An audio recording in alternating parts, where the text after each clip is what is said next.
जय श्री कृष्ण। आज की इस वीडियो में मैं माँ वैभवलक्ष्मी की व्रत कथा माता बहनों को बताने जा रहा हूँ,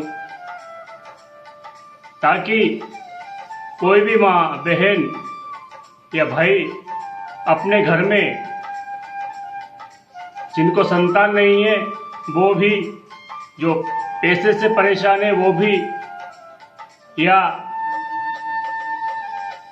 आपको कोई शारीरिक रोग है, मानसिक रोग है, पैसे का अभाव है, इन सभी जो भी आपको घर में समस्याएं हैं उनको दूर करने के लिए शुक्रवार के दिन माँ वैभवलक्ष्मी का व्रत किया जाता है।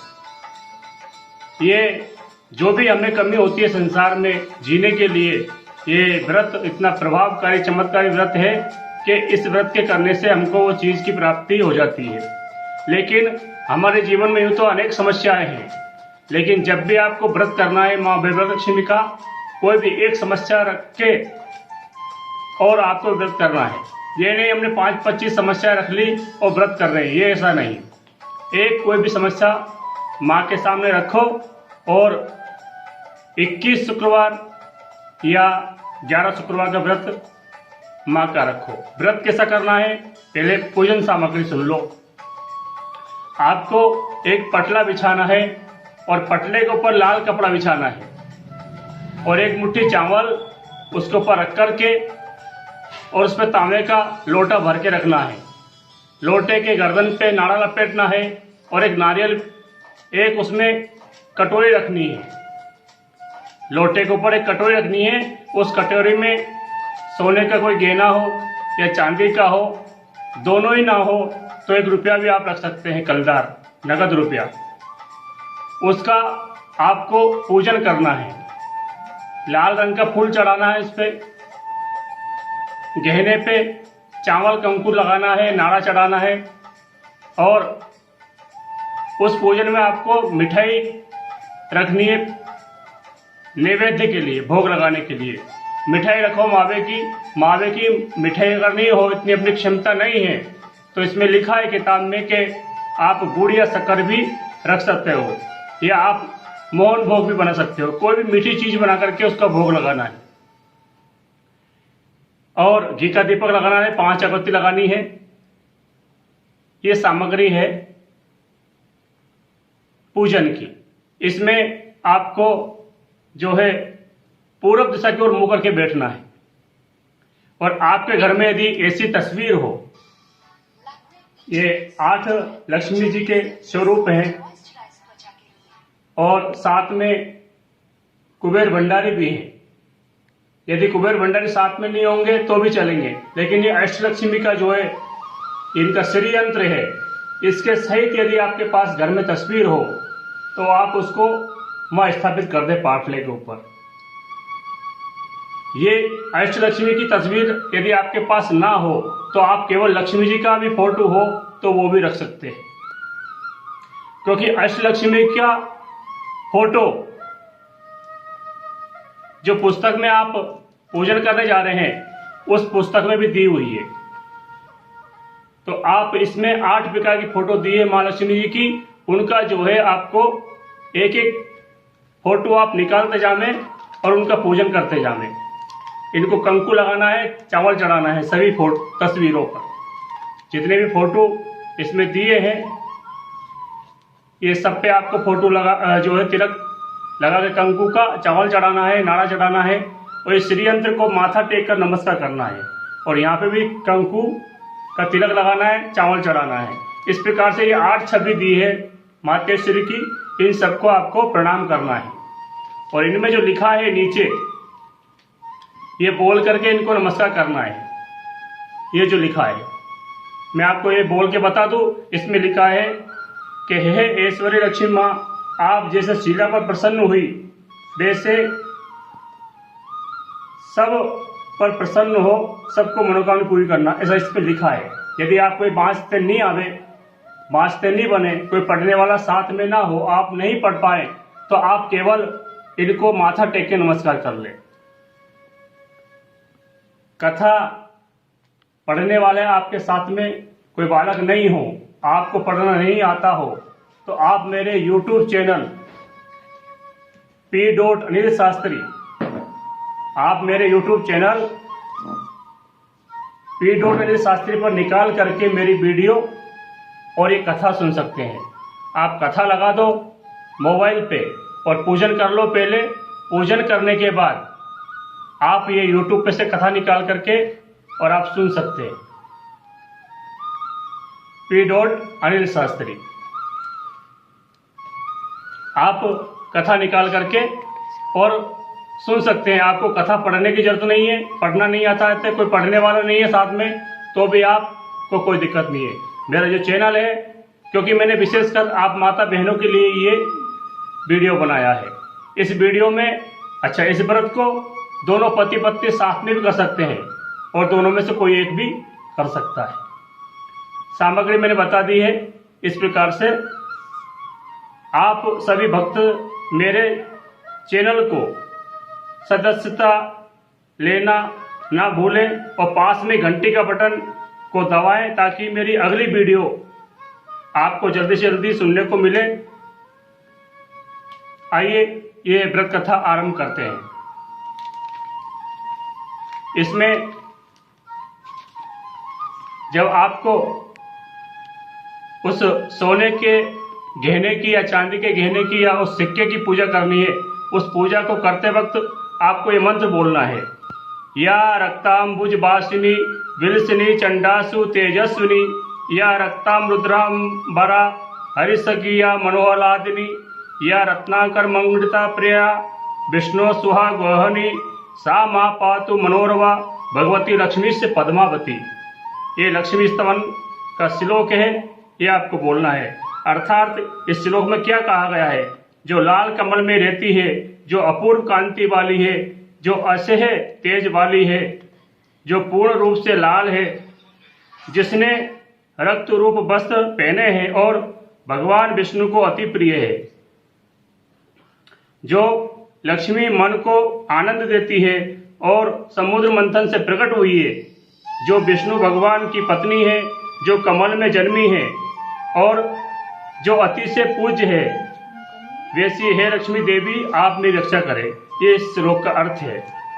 इसके बाद उस सोने के या उस सिक्के की पूजा करने के बाद आप देवलक्ष्मी का जो व्रत कथा है उसको सुनना आरंभ करें। जितने जने भी बहन जो कथा सुन रही है, व्रत कर रही है, वो चावल हाथ में रख ले और इस कथा को सुने और कथा पूर्ण होने के बाद चावल उन तस्वीर पर चढ़ा दे। मैंने कहा है कथा में यदि आपके पास तस्वीर नहीं है तो इस पुस्तक को लेकर ही आप इसकी पूजन कर सकते हैं। लक्ष्मी जी की तस्वीर अगर नहीं है तो आइए देवलक्ष्मी व्रत कथायाम आरंभ। माँ लक्ष्मी जी की कथा आरंभ करते हैं। एक बड़ा शहर था। इस शहर में लाखों लोग रहते थे। पहले के जमाने में लोग साथ साथ रहते थे और एक दूसरे के काम आते थे, पर नए जमाने के लोगों का स्वरूप अलग सा है। सब अपने अपने काम में रत रहते हैं, किसी को किसी की परवाह नहीं है। घर के सदस्यों को भी एक दूसरे की परवाह नहीं होती। भजन कीर्तन भक्ति भाव दया माया परोपकार जैसे संस्कार कम हो गए हैं। शहर में बुराइयां बढ़ गई थी। शराब जुआ रेस व्यभिचार चोरी डकैती वगैरह गुना, बहुत से गुना शहर में होते थे। कथावत है कि हजारों निराशा में एक अमर आशा छिपी हुई रहती है। इतनी सारी बुराइयों के बावजूद भी शहर में कुछ अच्छे लोग रहते थे। ऐसे अच्छे लोगों में शीला और उनके पति की गृहस्थी मानी जाती थी। शीला धार्मिक प्रवृत्ति की ओर संतोषी थी। उनका पति भी विवेकी और सुशील था। शीला और उनका पति ईमानदारी से जीते थे। वे किसी की बुराई नहीं करते थे, किंतु प्रभु भजन में अच्छी तरह समय व्यतीत कर रहे थे। उनकी गृहस्थी आदर्श गृहस्थी थी और शहर के लोग उनकी गृहस्थी की सराहना करते थे। इस प्रकार से वो अपना जीवन जी रहे थे। शीला की गृहस्थी इसी तरह खुशी खुशी चल रही थी, पर कहा जाता है कि कर्म की गति अकल है। विधाता के लिखे लेख कोई नहीं समझ सकता। इंसान का नसीब पल भर में राजा को रंक और रंक को राजा बना देता है। शीला के पति के अगले जन्म के कुछ कर्म भोगने बाकी रह गए होंगे कि वह बुरे लोगों से दोस्ती कर बैठा। वह जल्द से जल्द करोड़पति होने का ख्वाब देखने लगा, इसलिए वह गलत रास्ते पर चढ़ गया और करोड़पति की बजाय रोड़पति बन गया, यानी भटकते रास्ते जैसी उसकी हालत हो गई। शहर में शराब, जुआ, रेस, चरस, गांजा वगैरह बदियां फैली हुई थी। उसमें शीला का पति फंस गया। दोस्तों के साथ उसे भी शराब की आदत हो गई। जल्द से जल्द पैसा वाला बनने की लालच में दोस्तों के साथ रेस, जुआ भी खेलने लगा। इधर इस तरह बचाई हुई धनराशि, पत्नी के गहने, सब कुछ रेस जुआ में गंवा दिया था। इसी तरह एक वक्त ऐसा भी आया था कि वह सुशील पत्नी शीला के साथ मजे से रहता था। प्रभु भजन में सुख शांति से वक्त व्यतीत करता था। उसके बजाय घर में दरिद्रता और भुखमरी फैल गई। सुख के खाने के बजाय 2 वक्त के भोजन के लाले पड़ गए और शीला को पति की गालियां खाने का वक्त आया था। शीला सुशील और संस्कार स्त्री थी। उसको पति के बर्ताव से बहुत दुख हुआ, किंतु वे भगवान पर भरोसा करके बड़ा दिल रखकर दुख सहने लगी। कहा जाता है कि सुख के पीछे दुख और दुख के पीछे सुख आता ही रहता है, इसलिए दुख के बाद सुख आएगा। ऐसी श्रद्धा के साथ शीला प्रभु भजन में, प्रभु भक्ति में लीन रहने लगी। इस तरह शीला ऐसे दुख सहते सहते प्रभु भक्ति में वक्त बिताने लगी। अचानक एक दिन उनके द्वार पर किसी ने दस्तक दी। द्वार की कुंडी बजाई द्वार बजाया। शीला सोच में पड़ गई कि मुझे से गरीब के घर इस वक्त कौन आया होगा। फिर भी द्वार पर आए अतिथि का आदर सत्कार करना चाहिए, ये हमारा संस्कार होना चाहिए। कोई भी हमारे द्वार पर आए, खाने को नहीं है मत खिलाओ, पिलाने को नहीं मत पिलाओ, लेकिन कम से कम उसको बिठाओ, उससे प्रणाम करो, नमस्कार करो, उसका हाल चाल जानो। ऐसा सोचकर उन दरवाजा खोला। ऐसे आर्य धर्म के संस्कार वाली शीला ने खड़े होकर द्वार खोला। देखा तो सामने एक माजी खड़ी थी। वो बड़ी उम्र की लगती थी, किंतु उनके चेहरे पर अलौकिक तेज निखर रहा था। उनकी आंखों में से मानो अमृत बह रहा था। उनका भव्य चेहरा करुणा और प्यार से झलकता था। उनको देखते शीला के मन में अपार शांति छा गई। वैसे शीला इस माजी को पहचानती न थी, फिर भी उनका चेहरा देखकर शीला के रोम रोम में आनंद छा गया। शीला माजी को आदर के साथ घर में ले आई। घर में बिठाने के लिए कुछ भी नहीं था, अतः शीला ने सबसे कर एक फटी हुई चद्दर पर उनको बिठाया। घर में इतनी भी व्यवस्था नहीं थी कुछ उनको बिछाकर बिठा सके। फटा हुआ चद्दर उन्होंने बिछा दिया माजी के लिए। माजी ने कहा, क्यों पहचाना नहीं? शीला ने सबसे कहा, मैं आपको देखते ही बहुत खुशी और आनंद हो रहा है, बहुत शांति हो रही है। ऐसा लगता है कि मैं बहुत दिनों से जिनको ढूंढ रही थी वे आप ही हैं, पर मैं आपको पहचान नहीं सकती।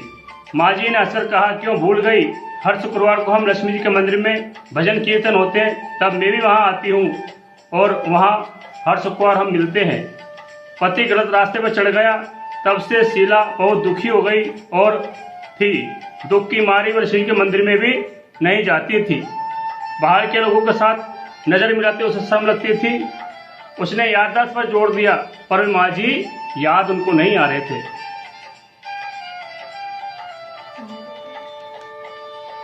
और तभी माजी ने कहा, तो लक्ष्मी के मंदिर में कितने मधुर भजन गाती थी, अभी अभी तो दिखाई नहीं देती, इसलिए मुझे हुआ कि तू क्यों नहीं आती, कहीं बीमार तो नहीं हो गई है ना?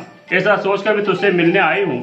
माजी के अति प्रेम भरे शब्दों को से शीला का हृदय पिघल गया। उसकी आंखों में आंसू आ गए। माजी के सामने वे बिलक बिलक कर रोने लगी। ये देखकर माजी शीला के नजदीक सरके और उसकी सिसकती पीठ पर प्यार भरा हाथ फेंककर सांत्वना देने लगी। माजी ने कहा, बेटी, सुख और दुख तो दूध छांव जैसे होते हैं। सुख के पीछे दुख और दुख के पीछे सुख आता ही है। धैर्य रखो बेटी, और तुम्हें क्या परेशानी है? मुझे तेरे दुख की बात मुझे सुना, तेरा मन भी हल्का हो जाएगा और तेरे दुख का कोई उपाय भी मिल जाएगा।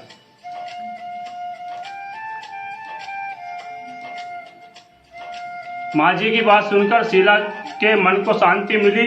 उसने माँ जी को कहा, माँ, मेरी गृहस्थी में भरपूर सुख और खुशियाँ थी। मेरे पति भी सुशील और दयावान थे। भगवान की कृपा से पैसे की बात में भी हमें संतोष था। हम शांति से गृहस्थी चलाते ईश्वर भक्ति में अपना वक्त व्यतीत करते थे। यका का हमारा भाग हमसे रूठ गया और मेरे पति को बुरी दोस्ती हो गई। बुरी दोस्ती की वजह से वे शराब, जुआ, रेस, चरस, गांजा वगैरह खराब आदतों के शिकार हो गए और उन्होंने सब कुछ गंवा दिया और हम रास्ते के भिखारी जैसे बन गए। ये सुनकर माँ जी ने कहा, सुख के पीछे दुख और दुख के पीछे सुख आता ही रहता है। ऐसा भी कहा जाता है कि कर्म की गति न्यारी होती है। हर इंसान को अपने कर्म भुगतने ही पड़ते हैं। इसलिए तू चिंता मत कर, अब तू कर्म भुगत चुकी है। अब तुम्हारे सुख के दिन अवश्य आएंगे। तू तो माँ लक्ष्मी जी की भक्त है। माँ लक्ष्मी जी तो प्रेरणा और करुणा का अवतार है। वे अपने भक्तों पर हमेशा ममता रखती है। इसलिए तू धैर्य रख के माँ लक्ष्मी जी का व्रत कर, इससे सब कुछ ठीक हो जाएगा। माँ लक्ष्मी जी के व्रत करने की बात सुनकर शीला के चेहरे पर चमक आ गई। उसने पूछा, माँ लक्ष्मी जी का व्रत कैसे किया जाता है और वे मुझे समझाइए, ये व्रत मैं अवश्य करूंगी। देखो, जो विधि मैंने आपको बताई थी वो विधि वापस इस कथा में आ रही है। माँ जी ने कहा, बेटी, माँ लक्ष्मी जी का व्रत बहुत सरल है। उसे व्रत लक्ष्मी व्रत या बेवलक्ष्मी व्रत कहा जाता है। यह व्रत करने वाले की सब मनोकामना पूर्ण होती है। वे सुख संपत्ति और यश प्राप्त करता है। ऐसा कहकर माँ जी बेवलक्ष्मी व्रत की विधि कहने लगी। बेटी, बेवलक्ष्मी व्रत वैसे तो सीधा साधा व्रत है, किंतु कई लोग ये व्रत गलत तरीके से करते हैं, आते उसका फल नहीं मिलता। कई लोग कहते हैं कि सोने के गहने की हल्दी कुमकुम से पूजा करो, बस व्रत हो गया। पर ऐसा नहीं है। कोई भी व्रत शास्त्रीय विधि पूर्वक करना चाहिए, तभी उसका फल मिलता है। सिर्फ सोने के गहने की पूजा करने से फल मिल गया होता तो आज सभी लखपति बन गए होते। सच्ची बात तो ये है कि सोने के गहने की विधि से पूजा करना चाहिए। व्रत की उद्यापन विधि शास्त्रीय विधि मुताबिक करना चाहिए, तभी ये बेवलक्ष्मी व्रत फल देता है। ये व्रत शुक्रवार को करना चाहिए। सुबह में स्नान करके स्वच्छ कपड़े पहनो। देखो, व्रत कैसे करना है ये समझिए। ये व्रत शुक्रवार को करना चाहिए। सुबह में स्नान करके स्वच्छ कपड़े पहने और सारा दिन जय माँ लक्ष्मी का रटन करते रहें। सारा दिन रटन करते रहें। ये व्रत शुक्रवार को करना चाहिए। सुबह में स्नान करके स्वच्छ कपड़े पहने और सारा दिन मन में जय माँ लक्ष्मी का रटन करते रहें। ये मैं कितनी बार कथा में भी कहता हूँ। क्या आप जिस भगवान का, जिस देवता का आपने व्रत किया है, उस देवता का आपको कम से कम दिन भर में 1000 बार नाम लेना चाहिए, ताकि आपकी सहस्त्र माला हो जाए। हम शाम को जब माला करते हैं भगवान की, तो 1 माला, 2 माला, 5 माला कर पाते हैं। लेकिन हम जब काम करते हुए बैठते, उठते, सोते, जब भगवान का नाम लेते हैं, उसकी कोई गिनती नहीं होती है। तो कम से कम जिस भगवान का हम उपास रखते हैं, दिन भर में 1000 बार उसका नाम अपने मुख से निकल जाना चाहिए। तो हम अपना जो है सहस्त्र नामावली हो जाती है। तो सारा दिन लक्ष्मी जी का नाम लेते रहें। किसी की चुगली नहीं करनी चाहिए। शाम को पूर्व दिशा की ओर मुंह रख सके इस तरह आसन पर बैठ जाओ। सामने पाढ़ा रखकर उसके ऊपर रुमाल रखो। रुमाल पर एक चावल का छोटा सा ढेर करो। देखो, मैंने शुरू में जो सामग्री बताई थी वो कथा में वापस आ रही है। ध्यान से सुने और ये व्रत अवश्य करें। उस ढेर पर पानी का भरा तांबे का कलश रखकर कलश पर एक कटोरी रखें। उस कटोरी में एक सोने का गहना रखें। सोने का ना हो तो चांदी का चलेगा, चांदी का ना हो तो नगद रुपया भी चलेगा। बाद में घी का दीपक जलाकर रखें और अगरबत्ती जलाकर रखें। माँ लक्ष्मी जी के बहुत स्वरूप हैं और माँ लक्ष्मी जी को श्रीयंत्र अति प्रिय है। अतः बेवलक्ष्मी व्रत विधि करते वक्त सबसे प्रथम श्रीयंत्र और लक्ष्मी जी के विविध स्वरूपों को सच्चे दिल से दर्शन करें। इस पुस्तक में अगले पृष्ठ पर श्रीयंत्र और माँ लक्ष्मी जी के विविध स्वरूपों की छवि दी गई है। पुस्तक में ही सारे फोटो दिए गए हैं। मैंने कहा था या तो लक्ष्मी जी का फोटो रख लो पाठ में हो तो घर में, नहीं तो इस किताब में ही फोटो उनकी पूजा कर सकते हैं। उसके बाद माँ लक्ष्मी जी का स्तवन का पाठ करें। बाद में कटोरी में रखे हुए गहने या रुपये को हल्दी कुमकुम और चावल चढ़ाकर पूजा करो और लाल रंग का फूल चढ़ाओ। आप गुलाब की माला चढ़ा सकते हैं तस्वीर पर, या फिर कोई भी लाल फूल आप चढ़ा सकते हैं पूजन में। शाम को कोई मीठी चीज़ बनाकर उसका प्रसाद रखो, नहीं हो तो शक्कर या गुड़ भी चल सकता है। फिर आरती करने के बाद 11 बार सच्चे हृदय से जय माँ लक्ष्मी बोलना है। आरती करने के बाद में 11-21 शुक्रवार ये व्रत करने का दृढ़ संकल्प माँ के सामने करो और आपकी जो मनोकामना हो वो पूरी करने को माँ से विनती करो, नाक नमन करो, ढोक दो। फिर माँ का प्रसाद बांट दो और थोड़ा प्रसाद अपने लिए रखो। अगर आप में शक्ति हो तो सारा दिन उपवास रखो, कुछ भी नहीं खाना है, ऐसा व्रत भी कर सकते हैं। अगर आप में सिर्फ शाम को प्रसाद खाकर और व्रत रखें। यदि न शक्ति हो तो आप शाम को एक बार भोजन कर सकते हैं और उससे भी कम शक्ति हो तो आप 2 बार भी भोजन कर सकते हैं। बाद में कटोरे में रखा रुपया गहना ले लो, कलश का पानी तुलसी का रंग डाल दो और चावल पक्षियों को डाल दो। इसी तरह शास्त्रीय विधि अनुसार व्रत करने से उसका फल अवश्य मिलता है। इस व्रत के प्रभाव से सब प्रकार की विपत्ति दूर होकर आदमी मालामाल हो जाता है। संतान न हो उसे संतान की प्राप्ति होती है। सौभाग्यवती स्त्री का सौभाग्य अखंड रहता है और कुंवारी लड़की को मनभावन पति मिलता है। कुंवारी कन्याएं भी ये व्रत कर सकती हैं और सौभाग्यवती स्त्री अपने सांसारिक सुख के लिए व्रत कर सकती है। व्रत के पति के स्वास्थ्य के लिए, अपने खुद के स्वास्थ्य के लिए, पैसे के लिए और संतान के लिए। शीला यह सुनकर आनंदित हो गई। फिर पूछा, माँ आपने बेवड़ची व्रत की जो शास्त्रीय विधि बताई है वैसे मैं अवश्य करूंगी, किंतु इसकी उद्यापन विधि किस तरह करनी चाहिए ये भी कृपा करके सुनाइए। अब माँ जी शीला को उद्यापन की विधि बता रही है। ये विधि आप सुन करके उद्यापन कैसे करना है इस व्रत का वो कथा में आ रहा है। माँ जी ने कहा 11-21 की जो तुमने मन्नत मानी है उतने शुक्रवार ये बेवड़ची व्रत पूरी श्रद्धा से और भावना से करना चाहिए। व्रत के आखिरी शुक्रवार को शास्त्रीय विधि अनुसार उद्यापन विधि करनी चाहिए। वे मैं जो तुमको बताती हूँ। आखिरी शुक्रवार को खीर या नैवेद्य रखो, खीर का प्रसाद रखें या फिर नैवेद्य पेड़े मंगा लो, मिठाई मंगा लो।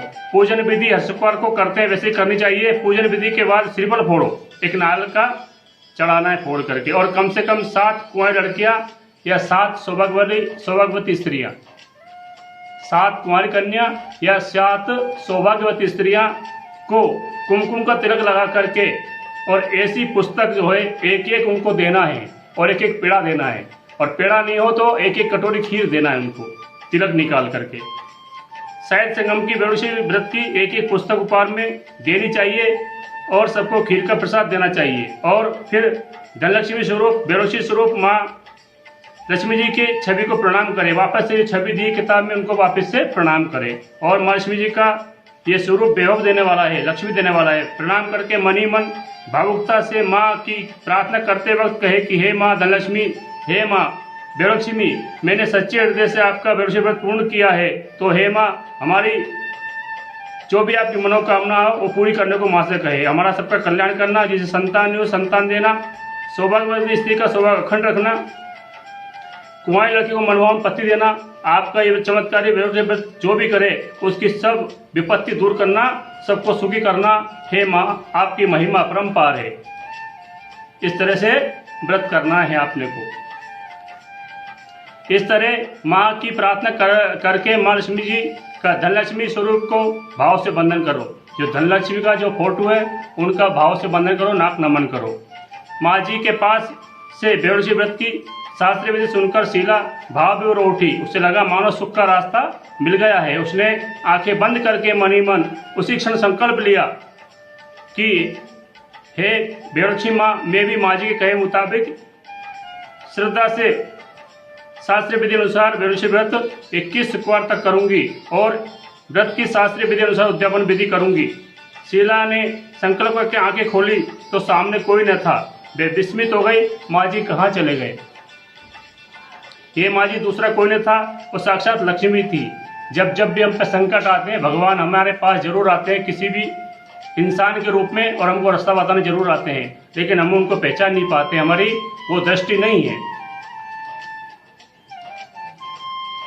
शीला लक्ष्मी जी की भक्त थी, इसलिए अपने भक्त को रास्ता दिखाने के लिए माँ लक्ष्मी देवी माँ जी का स्वरूप धारण करके और शीला के पास आई थी। दूसरे दिन शुक्रवार था, सवेरे में स्नान करके स्वच्छ कपड़े पहनकर शीला मनी मन श्रद्धा से दूध पूरे भाव से जय माँ लक्ष्मी मनी मन अठन करने लगी। सारा दिन किसी की चुगली नहीं की। शाम हुई तब हाथ पूर्ण मुंह धो करके शीला पूर्व दिशा की ओर मुंह करके बैठी। घर में पहले सोने के बहुत से गहने थे, पर पतिदेव के गलत रास्ते पर चल जाने की वजह से सब गिरवे रख दिए थे, पर नाक की चुन्नी बच गई थी। उसने नाक की चुन्नी निकाली और उसको धोकर के कटोरी में रख दी। सामने पाटे पर रुमाल रखकर मुट्ठी भर चावल का ढेर किया। उस तांबे का कलश पानी भरकर रखा, उसके ऊपर चुन्नी वाली कटोरी रखी। फिर माँ जी ने कही थी वे शास्त्रीय विधि अनुसार बंधन स्तवन पूजा वगैरह किया, और घर में थोड़ी शक्कर थी वो प्रसाद के लिए उन्होंने रख दी और व्रत करना आरंभ किया। वे प्रसाद सबसे पहले उसने पति को खिलाया। प्रसाद खाते ही पति के स्वभाव में फर्क पड़ गया। उस दिन उसने शीला को मारा भी नहीं और सताया भी नहीं। शीला को बहुत आनंद हुआ। उनके मन में शीला बेरोशी व्रत के लिए और श्रद्धा बढ़ गई। शीला ने पूर्ण भक्ति भाव से 21 शुक्रवार तक व्रत किया, बेरोशी व्रत किया। 21वें शुक्रवार को माँ जी के कहे मुताबिक उद्यापन विधि कर 7 स्त्रियों को बेरोशी व्रत की 7 पुस्तकें उपहार में दी। फिर माता जी के धनलक्ष्मी स्वरूप की छवि को बंधन करके भाव से मन ही मन प्रार्थना करने लगी, हे माँ धनलक्ष्मी, मैंने आपका बेरोशी व्रत करने की मन्नत मानी थी, वह ये व्रत आज पूर्ण किया है। हे माँ, मेरी हर विपत्ति दूर करो, हमारा सबका कल्याण करो, जिसे संतान देना, सौभाग्यवती का सौभाग्य अखंड रखना, कुंवारी लड़की को मनभावन पति देना। आपका ये चमत्कारी व्रत बेरोशी व्रत करे, उसकी सब विपत्ति दूर करना, सबको सुखी करना। हे माँ, आपकी महिमा अपरंपार है। ऐसा बोलकर लक्ष्मी जी के धनलक्ष्मी स्वरूप की छवि को प्रणाम किया। इसलिए शास्त्रीय विधि अनुसार शीला ने श्रद्धा से व्रत किया और तुरंत उसे फल भी मिला। उसका पति गलत रास्ते में चला गया था, वे एक अच्छा आदमी बन गया और कड़ी मेहनत करके व्यवसाय करने लगा। माँ लक्ष्मी जी के बेरोशी व्रत के प्रभाव से उसको ज़्यादा मुनाफा होने लगा। उसने शीला के गिरवी रखे गहने छुड़वा लिए। घर में धन की बाढ़ सी आ गई। घर में पहले से सुख शांति छा गई। बेरोशी व्रत का प्रभाव देखकर मोहल्ले की दूसरी स्त्रियां भी शास्त्रीय विधि पूर्वक व्रत करने लगी। हे माँ धनलक्ष्मी, जैसे आप शीला पर प्रसन्न हुई, ऐसे उसी तरह आपका व्रत करने वाले सब पर प्रसन्न होना, सबको सुख शांति देना। जय माँ धनलक्ष्मी, जय माँ बेवलक्ष्मी। अथ श्री बेवलक्ष्मी कथा संपूर्णम। यहाँ पर माँ बेवलक्ष्मी की कथा संपूर्ण होती है। अब आपके हाथ में जो चावल है, उन चावल को आप सामने पाटे पर माँ लक्ष्मी को चढ़ा दें, अर्पण कर दें। इसके बाद थोड़ी देर वीडियो को रोक दें। वीडियो को रोक करके और आप आरती की तैयारी कर लें। आरती की थाली सजा लें, आरती सजा लें, और इसके बाद वापस वीडियो शुरू करके और आप माँ बेवलक्ष्मी की आरती करना आरंभ करें। आप इस वीडियो में साथ साथ आरती गाकर माँ लक्ष्मी जी की आरती उतारें। आइए आरती आरंभ करते हैं।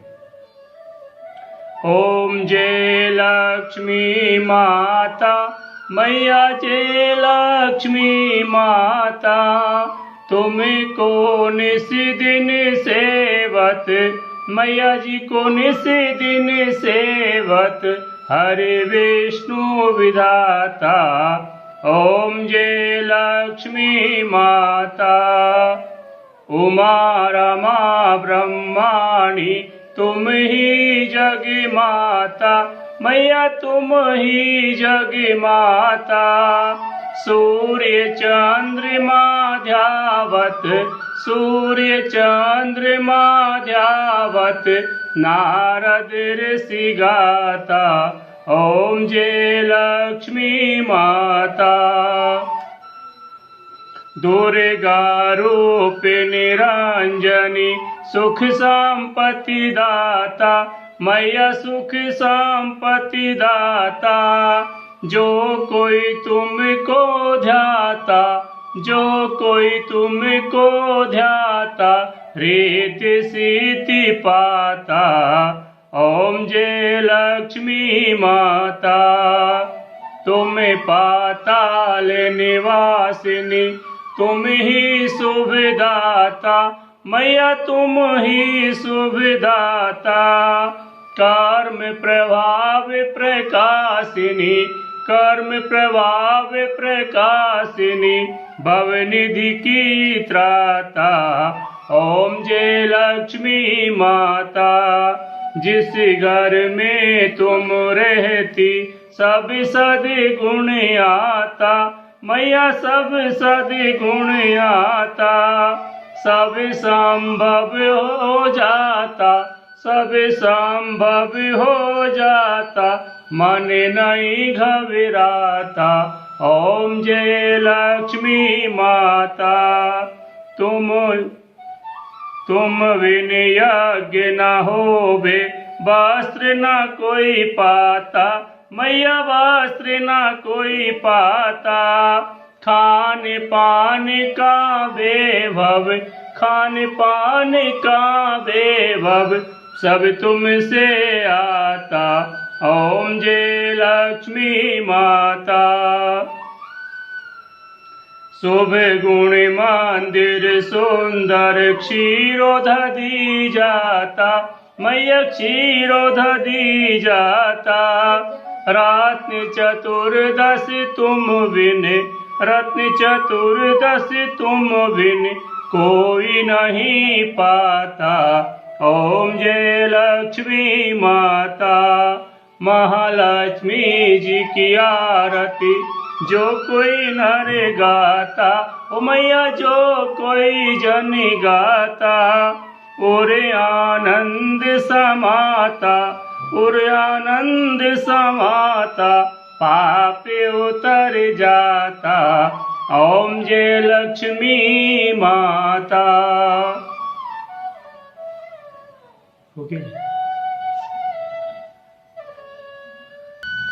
बोलो लक्ष्मी मात की जय। विष्णु प्रिय नमस्तुभ्यं, नमस्तुभ्यं जगद्धते। आर्तहत्रि नमस्तुभ्यं, समुद्र कुरु में सदा। नमो नमस्ते महामाय, श्री पेटेश्वर पूजिते। शंख चक्र गदा हस्ते, महालक्ष्मी नमोस्तुते, महालक्ष्मी नमोस्तुते। आरती करने के बाद आपको श्लोक बोलना है। ओम यत्रांग भगदान वंचन पक्षालम पक्षालनम भोजनम, तत्सेवा पितृदेवार्चन विधि, सत्यम गवा पालनम। धान्यानामपि संग्रहोने कलश्चिता त्रिरूपा प्रिया, दृष्टा प्रिया हरिवसामि, कमला तस्वीन गृह निष्फला। ये श्री लक्ष्मी महिमा। महालक्ष्मी अपने मुख से क्या कहती है इस श्लोक में?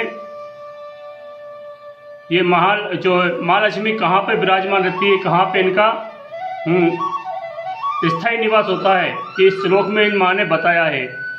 तो माँ लक्ष्मी जी कह रही है, जहाँ मेहमान की आवभगत करने में आती है, उनको भोजन कराया जाता है, जहाँ सज्जनों की सेवा की जाती है, जहाँ निरंतर भाव से भगवान की पूजा एवं अन्य धर्म कार्य किए जाते हैं, जैसे श्रीमद्भागवत कथा है या और भी राम कथा है, भगवान सत्यानारायण कथा है, ऐसे कार्य किए जाते हैं जहाँ सत्य का पालन किया जाता है, जहाँ गलत कार्य नहीं होते हैं, जहाँ गायों की रक्षा होती है, जहाँ दान देने के लिए धान का संग्रह किया जाता है, जहाँ कलेश नहीं होता है, जहाँ पत्नी संतोषी होती है और विनयी होती है, ऐसी जगह पर मैं सदा निश्चल रहती हूँ। जो प्रोक्त बातें बताई है ऐसे लक्षण जिस घर में होते हैं माँ लक्ष्मी वहाँ हमेशा विद्यमान रहती है। इसके अलावा यदि ये जो बातें बताई है ये किसी घर में अगर नहीं है तो वो माँ कह रही है इसके सिवा की जगह पर कभी कभार दृष्टि डालती हूँ। यदि जो लक्षण ऐसे नहीं है वहाँ जगह पे वो मातेश्वरी कभी कभार दृष्टि डालती है। आइए महालक्ष्मी की स्तुति करते हैं। महादेवी महालक्ष्मी नमस्ते तुम विष्णु प्रिय शक्तिदायी महालक्ष्मी नमस्ते दुख भांजिनी से प्राप्ति निमित्ताय महालक्ष्मी नमाम्यहम् पतितो द्वारिणी देवी नमाम्यहम् पुनः पुनः देवास्तवा संतवन्ति शास्त्राणि च मुहुर्मुहुः देवास्तवा प्रणमयन्ति लक्ष्मी देवी नमोस्तुते।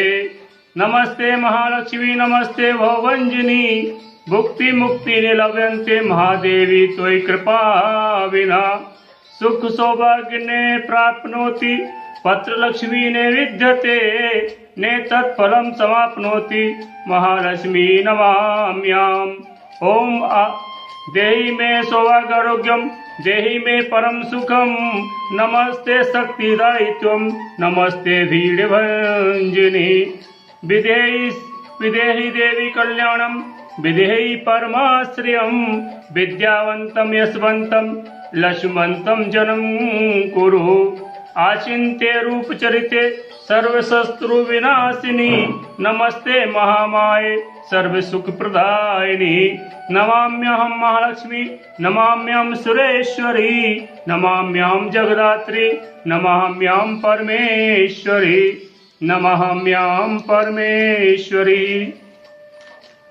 इसके बाद आपको हाथ जोड़कर बैठ जाना है, आंख बंद करनी है और 11 बार जय मां लक्ष्मी जय मां लक्ष्मी जय मां लक्ष्मी जय मां लक्ष्मी जय मां लक्ष्मी जय मां लक्ष्मी जय मां लक्ष्मी जय मां लक्ष्मी जय मां लक्ष्मी जय मां लक्ष्मी जय मां लक्ष्मी ऐसे 11 बार आपको बोलना है और ये आपका व्रत कथा संपूर्ण। जय श्री कृष्ण। जय मां लक्ष्मी जय मां देवलक्ष्मी सबकी सदा सहाय करे। ये व्रत की जो कथा मैंने आपको वीडियो में बनाई है, इस वीडियो को आप मेरे YouTube चैनल P. शास्त्री इस पर टाइप करके निकाल सकते हैं। और यदि कथा पढ़ने वाला साथ में नहीं है, आपको पढ़ना नहीं आता, तो पूरी कथा आप सुनते हुए और व्रत विधि कर सकते हैं। आप सभी मेरे भक्त जो है चैनल को में सदस्यता लेना ना भूलें, पास में ही घंटी का बटन दबाएं ताकि मेरी आने वाली अगली वीडियो, आने वाले आपके जो जीवन से जुड़ी हुई जो आपकी काम की बातें हैं वो आप तक पहुंचा सकूं। जय श्री माता दी।